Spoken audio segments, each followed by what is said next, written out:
A questão Jesus existiu mesmo é frequentemente respondida com um sim categórico pela maioria dos historiadores.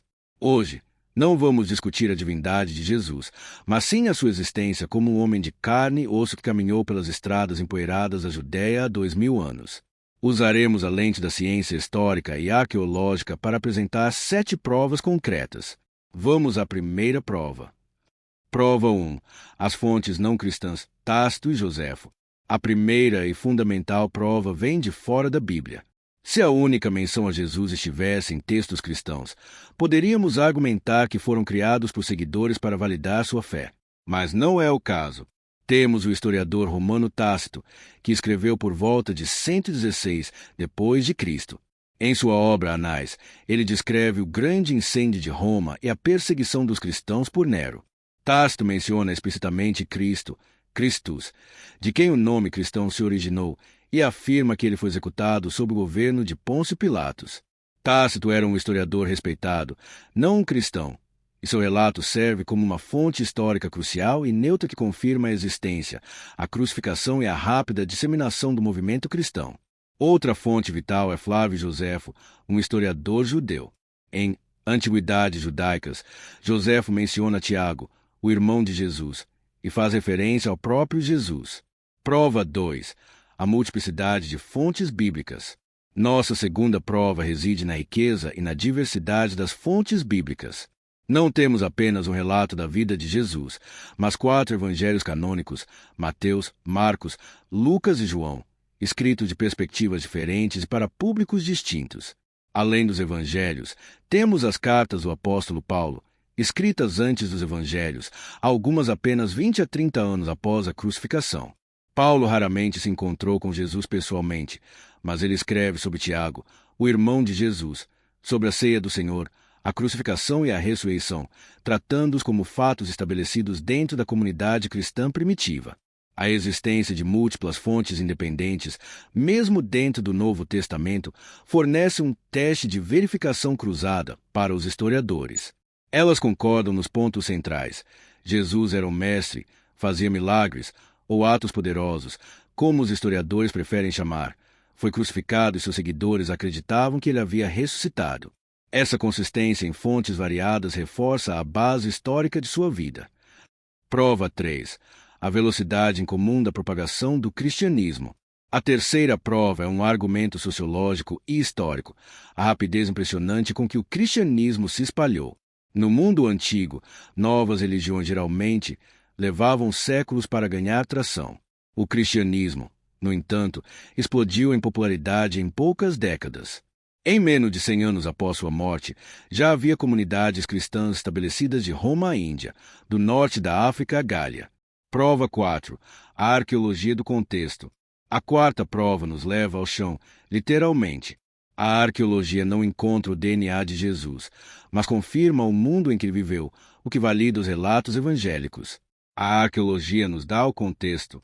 Encontramos a cidade de Nazaré, Cafarnaum, o mar da Galileia, o templo de Herodes, o tanque de Betesda e o tanque de Siloé, todos mencionados nos evangelhos.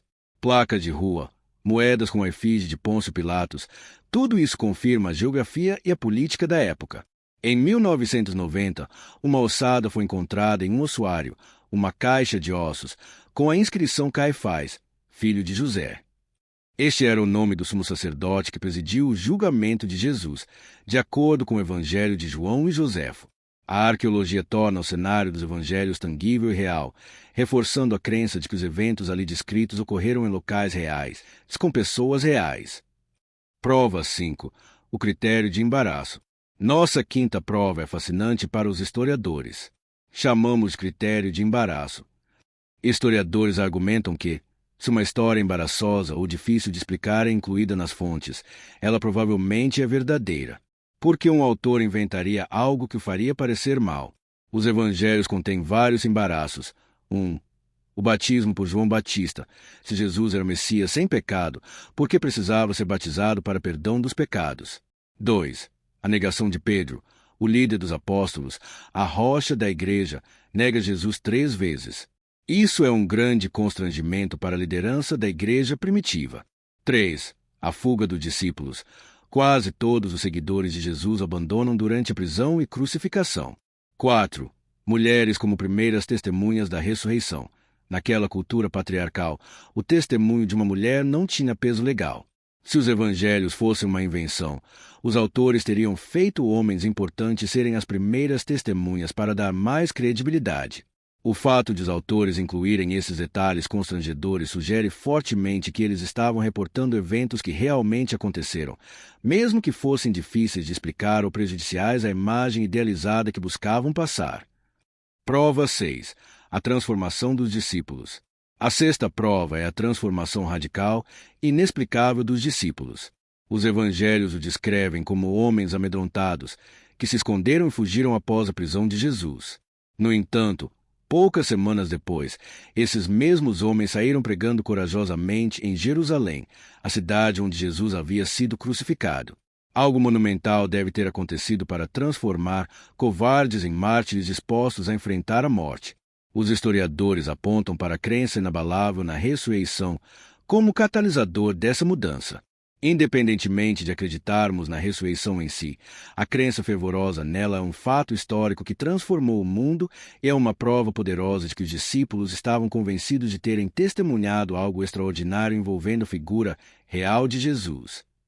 Prova 7. O legado de sangue e a fé inabalável dos mártires. Chegamos à nossa sétima e última prova. Uma prova que não vem de um manuscrito ou de uma escavação, mas do coração humano e da história da perseguição. É a prova da fé inabalável dos discípulos e das primeiras gerações de cristãos, que morreram para deixar o legado da existência de Jesus, nosso Senhor. Pense nisto: pessoas mentem por dinheiro, por poder, por sexo. Mas raramente, quase nunca, as pessoas morrem por uma mentira que elas próprias inventaram e que sabem ser falsa.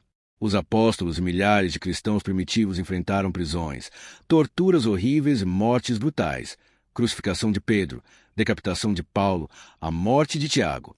Eles poderiam ter evitado tudo isso simplesmente renunciando a Jesus.